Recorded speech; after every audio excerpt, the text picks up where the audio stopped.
네, 안녕하세요. 리치메이커입니다.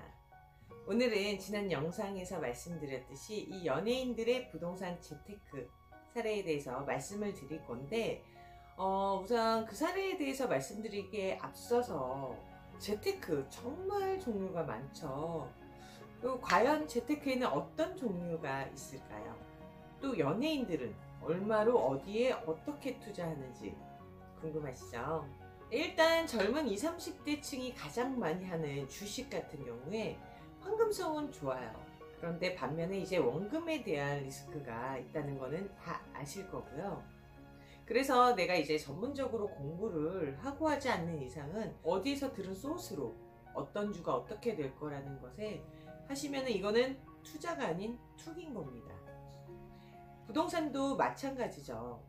이 더 싸게 살 수 있다는 장점 때문에 젊은 사람들이 경매 요즘에 굉장히 열심히 공부들 하시는데, 경매 같은 경우는 정말 많은 발품을 팔고 많은 부동산 지식과 이 물건 분석의 능력이 없다면은 세금이나 명도 문제 등 정말 좀 비싼 경험을 하시게 될 거거든요.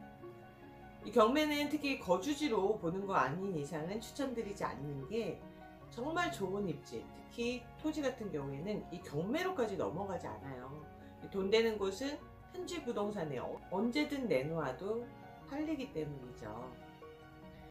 그리고 요즘 같은 주택시장에서는 실 거주하실 분들은 경매보다는 차라리 금매에 나온 물건을 좀 더 유심히 보실 필요가 있지 않나 싶어요. 자, 그러면은 이 부동산 재테크 투자 원칙 10가지 원칙을 일단 말씀을 드릴 건데, 재테크 10가지로 그 원칙을 좀 정리해 볼 수가 있는데요. 다들 아시겠지만 한번 짚고 넘어갈게요. 첫 번째는 이 신도시 예정지역, 두 번째는 대규모 택지 개발지역, 세 번째는 대규모 관광단지, 네 번째는 고속도로, 다섯 번째는 대규모 공단이나 산업지구, 여섯 번째로는 국제공항이나 항구지역, 일곱 번째는 고속전철 통과지역, 여덟 번째는 기존 도시와 다리가 연결되는 지역, 그리고 아홉 번째는 총선이 이제 얼마 안 남았죠. 대통령이나 국회의원 등 이 선거 1년 전후, 그리고 마지막 열 번째는 이 부동산 경기가 5년 정도 침체되었을 때입니다. 수도권 1, 2기 신도시를 사례로 한번 보시면은 인근 지역이 어떻게 개발되었는지, 제가 말씀드린 이 10가지 원칙이 맞는지 한눈에 보이실 거예요. 그러면 이제 연예인들은 어떻게 부동산을 재테크하는지 한번 볼게요.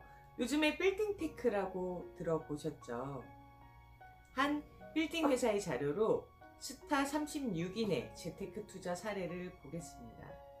물론 연예인들이야 어느 정도 대출을 받아서 시세 차익을 보고 다시 되팔거나 아니면 낡은 빌딩을 사서 간단한 리모델링 등으로 시세 차익을 남기거나 임대 수익을 높이는 등 이 다들 전문가의 컨설팅으로 좋은 입지에 미래에 투자를 하는 거거든요. 다들 몇억, 몇십억, 몇백억이 있으니까 빌딩을 산다고 생각을 할 수도 있어요. 그러면은 한번 소액으로 투자를 해서 성공한 연예인들도 한번 볼게요. 개그맨 배동성 씨죠. 이분은 이제 개그 생활을 하면서 사기도 많이 당했지만 다 잃지 않고 버틴 거는 땅을 샀기 때문이라고 합니다.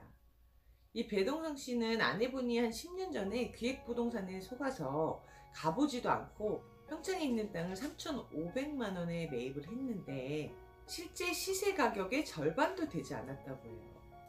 그런데 이 평창올림픽 개최 무렵쯤에 이제 팔라는 전화가 왔는데 무려 10배의 시세 차익을 보고 팔았죠. 3억 5천만 원을 받았다고 합니다. 근데 판 후에도 그 땅은 3배나 올랐어요.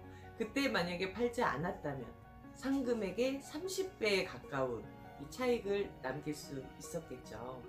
배동석 씨 지인들도 땅으로 대박난 사례가 많다면서 이제 한 인터뷰 기사에서 한 명은 돈이 생기면 무조건 땅을 샀고, 다른 한 명은 후배들 술 사는데 돈을 탕진을 했는데 20년이 지난 지금 그 둘은 하늘과 땅 차이라고 합니다.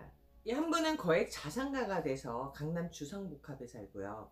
술만 사던 그 후배는 여전히 영등포 빌라에 산다라고 말하면서 배동석 씨 같은 경우는 땅은 당장의 현금 흐름을 창출하지는 않지만 대박을 낼 수 있는 위력을 가진 투자 상품이라고 말했습니다. 저도 이 부자를 유일하게 역전할 수 있는 투자처가 토지, 대신 잘 사야 된다고 말씀을 드렸었죠. 그래서 그가 이제 후배들한테 이제 해주고 싶은 재테크 조언은 땅을 사라는 거라고 해요. 그 다음은 이제 변호사 출신 강용석 씨 이야기인데요. 강용석 씨 같은 경우도 2003년 판교에 44평 지분으로 땅을 1억 2천만 원에 구입한 것이 12년 뒤인 2015년에 무려 15억이 되었다고 한 TV 프로그램에서 이야기를 한 적이 있습니다. 그리고 고승덕 변호사도 2007년 용산에 42억 주고 산 땅이 237억에 매입해서 얼마 전에 굉장히 큰 화제로 이제 기사에 많이 났었는데요. 제가 정말 좋아하는 작가예요. 안에 알쓸신잡이라는 프로의 이 유시민 작가도 이런 얘기를 했었어요. 10년 뒤에 부자가 되고 싶다면 가진 돈 다 털어 땅 한 평이라도 사라. 아무것도 하지 않아도 알아서 부자로 만들어줄 것이다.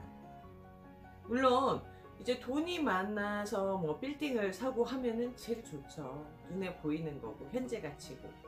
하지만 당장 내 자금대에 맞게 미래를 보고 투자를 하는 것도 굉장히 중요하겠죠. 제가 이전에 이제 문재인 정부 땅값부터 토지에 대한 영상을 올리면서 계속 강조한 점이 있어요. 땅은 잘 사면 대박, 잘못 사면 쪽박이다. 잘 모르시는 분들은 아예 토지 쪽에 생각도 하지 마시고요. 내가 그래도 이 돈으로 목돈이라도 만들어 볼까 제대로 한번 공부를 해서 하고 싶은 분들은 이 전 영상 어떤 걸 내가 확인을 하고 사야 되는지 꼭 보시길 바랄게요. 당신이 부자가 되는 그날까지.